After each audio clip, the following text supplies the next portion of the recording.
Good morning, friends and neighbors. I'm Charlie Craven, and I'm back again with another new pattern. This one's for 2024, maybe 2025. I don't know when they're going to do it, but Umpqua's coming out with this one. This one's called a Hellion Caddis, and this is a dry caddis pattern that can also be fished as an emerger with one little tweak on the water. But I'll show you how to tie it. Pretty simple fly overall. Very buoyant, lots of surface area, and uses pretty commonly available materials. I'm going to tie this on a Tiemco 100 SPBL size 16. 14, 16, 18, 20 is the general size range on these. I'm going to use some 18-aught Nanosilk. This is brown. You can match whatever color you like. I'm going to tie you a kind of cream tan colored one. You'll see this thread's not going to show much either way, but I'm going to start this thread at about 75%. I'm going to make a thread base back to the bend. And as soon as I get back here, I'm going to put on my glasses that I can see with. And it's going to go, oh, so much better. Now I can see. See that little tag right there? Yeah, I can see it. All right, so for the body on this, I'm going to use Hare's Mask dubbing in Bleached Ginger. This is from Nature's Spirit. Hare's Mask dubbing, Ginger, Bleached, number 49, HMD 49. We've got that available on the website, just like everything else that you might need to tie flies. And this is a nice blend of Hare's Mask, true Hare's Mask dubbing, rabbit fur, and a little tiny bit of antron in there. This is a really nice, shaggy, coarse dubbing. I really have been enjoying this stuff. I use it on a lot of patterns these days. Coarse enough to make a sort of ragged body, but still dubs tight enough to make a good shape. So what I'm going to do here is I'm going to dub the abdomen, or the body as it is, with a thin noodle of this. And I like to dub this down very tightly on the thread. I don't like to leave it ragged. We're going to pick it out after the fact, but the reason I always dub the body tight to begin with is my shape will stay.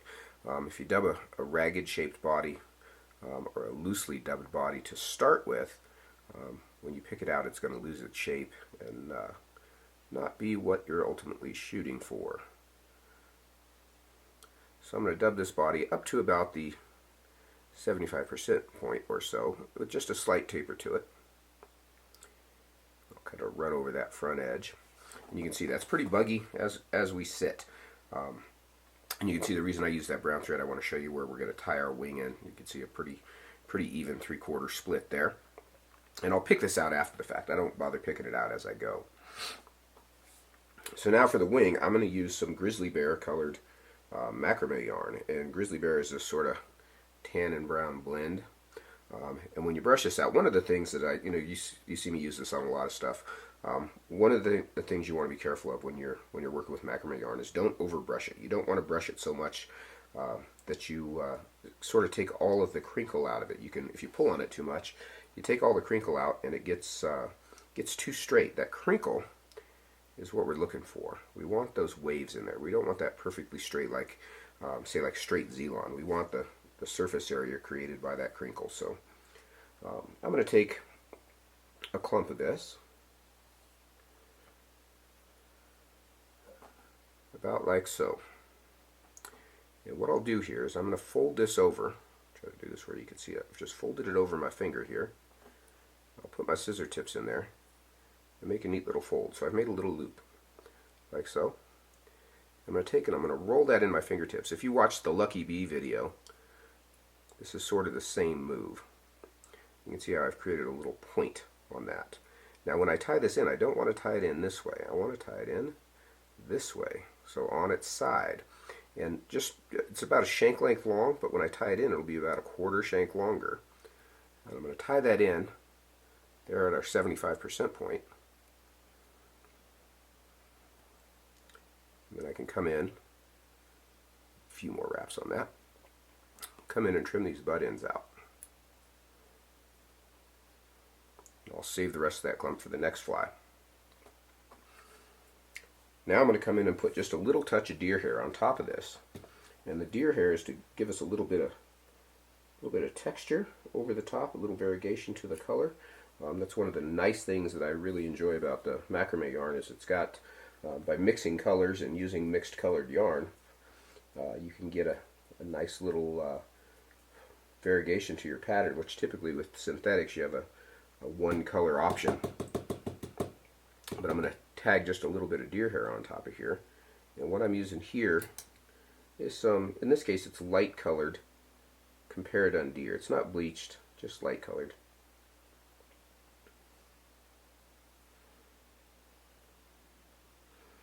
And I've stacked it up nice and clean, like so. And what I want to do here is I'm going to bump my thread back to right at the front edge of that wing. I'm going to lay this deer hair about 2/3 the length up that wing.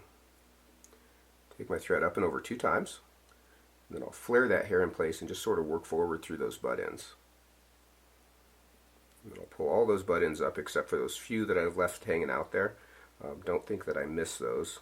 I left those hanging out on purpose because I want to trim those out separately, just so you can watch. One on each side, just like I planned. You buy that? Good. Alright, so now what I'm going to do is I'm going to put in, and this step is sort of optional, but as I get older I have been doing more and more of this. I'm going to sneak that rat one more turn back there. Now we're butted up.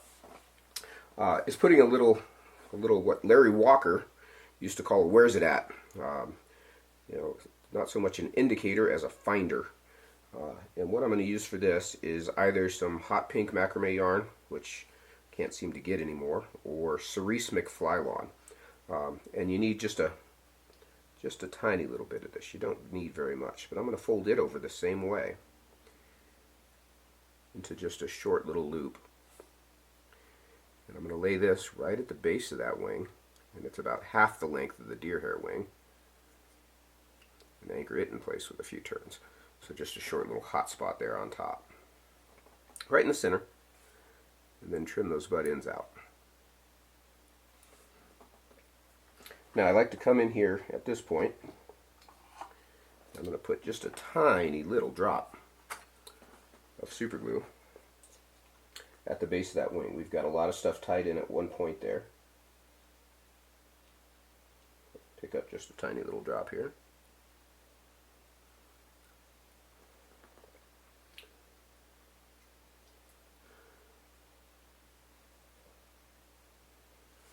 Like so. So that's just at that tie down point. Then I'm going to pick up a little bit more of our same dubbing. Now, this being said, you can alter these colors. So you could use, say for instance, a lighter green on the abdomen and a darker green on the head and thorax area. You could mix it up as need be to match your local caddis. I've tied this in dark gray, natural hare's mask colors, light olive, dark olive, tan, brown. Just match your colors of your caddis. So what I'm going to do here is I'm going to dub this thread, and I'm going to start at the front and dub back up this hill to the base of the wing, and I'm going to overdub this a little bit and finish just up here behind the hook eye. Now the reason I want to overdub that is because we are going to pick this out. So I'm going to whip finish here behind the eye. Then I'm going to come in with my dubbing brush, and I'm going to start to pick this dubbing out. And I want it to be fairly shaggy. And you can see the reason that I overdubbed is, again, if I had put on exactly the amount of dubbing I needed, by the time I picked it out, there wouldn't be as much as I needed, because we're going to lose some as we pick that out. And I like to use the brush rather than a piece of Velcro because we've got that looped wing. That Velcro will just catch every fiber in that wing if you try to use a piece of Velcro there. So I'm going to just gently pick at the sides here. There we go, getting a nice shaggy look to it. And then finally I'll kind of spread this underwing out a bit and create a little more surface area.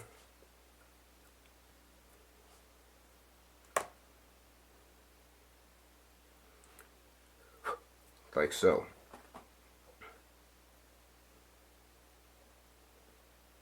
And that is our Hellion Caddis. you can see if you're going to fish this as an emerger underneath, just reach in with your nippers and nip that little pink hot spot out. To dress this fly, I like to start with Tiemco Dry Magic. Just grease it up good. You could even use fly agra on it. But if the fly sinks at the end of the drift, let it fish. If it sinks anywhere along the drift, let it fish. This will work as an emerging caddis as well. An adult, either a diving caddis or an emerging caddis. Pretty generic profile, but you can see a big wide profile from underneath. Got a weird stranded. There we go.